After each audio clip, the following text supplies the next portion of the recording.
Hi, I'm Debbs Murray. I am the founder of ECLIPSE Family Violence Services. We're a specialist national training provider, but we're also a little bit more about that. We work in the family violence space, working towards social change as well, and looking at systems and how we can do things better and having a holistic approach. I've worked in the family violence sector for over 20 years, and ECLIPSE is now what I do. And it's wonderful to be in a position where we're supporting the professional development of our wonderful kaimahi. So what motivates me to do this work is utilising my lived experience of family violence and integrating and weaving that into my 20 plus years of practice experience. I think we have something really special when we have people that are speaking from a lived experience perspective, bringing practice to life. So creating concepts that help inform what good response looks like, what good practice looks like. ECLIPSE fully support Te Aotearoa as a national elimination strategy. We have mapped all of our workshops, or had our workshops mapped by Te Puna Aonui, and we are fully aligned to all essential level workshops. So we're supporting our frontline and our kaimahi to become trained in a way that actually truly informs practice and safety and response.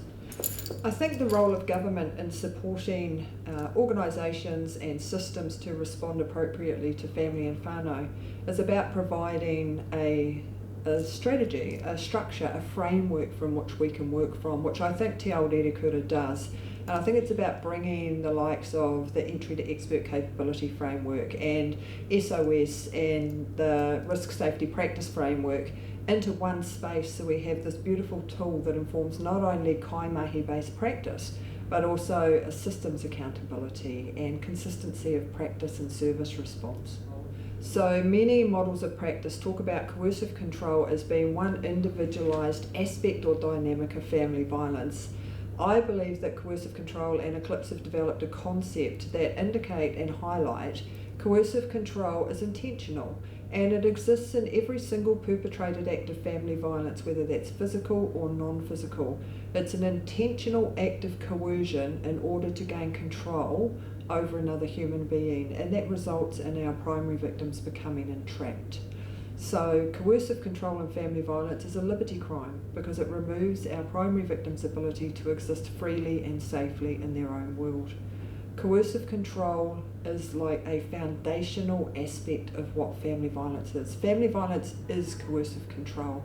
So supporting knowledge and understanding around that is really going to result in safer, more appropriately informed responses to whānau. The greatest way to measure coercive control is not by sitting down and asking 24 questions and ticking boxes on an A4 piece of paper. The greatest way to understand coercive control is by having a conversation as a human being with another human being and understanding what it is that they can and cannot do within their own world. If you're talking to someone that says, I'd love to have a job, but actually my partner doesn't want me to work, that's coercive control.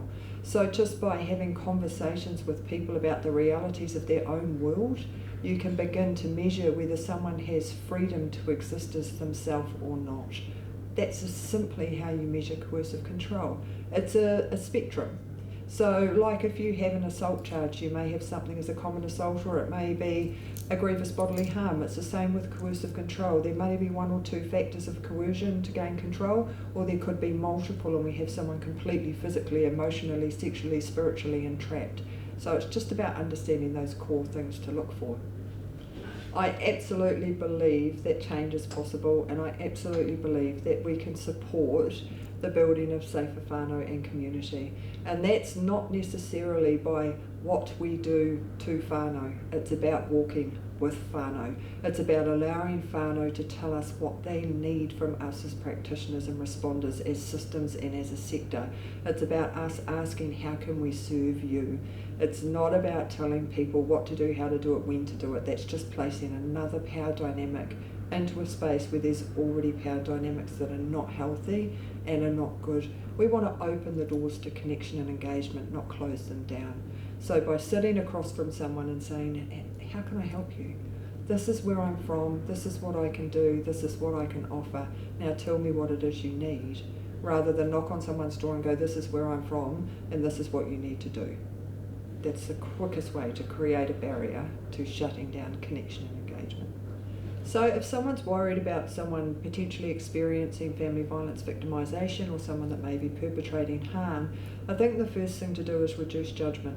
Don't go in there with any sense of someone doing anything wrong or of someone not responding appropriately. Please don't go in there with why doesn't she or he just leave, because the reality is there's judgment in that question. So by taking the time to sit down and understand someone's situation, the complexities of why it is that they're not leaving right now, do they even want to separate? You know, the days of going in and going, you're at risk, you need to leave, and uplifting children and mamas normally from families is gone. You know, in my situation, I didn't want my family to be torn apart. I just wanted the violence to stop. So how can we holistically work with whānau to heal safely? It's not about us doing things to people. It's about us removing judgment and connecting with empathy and compassion in everything we do.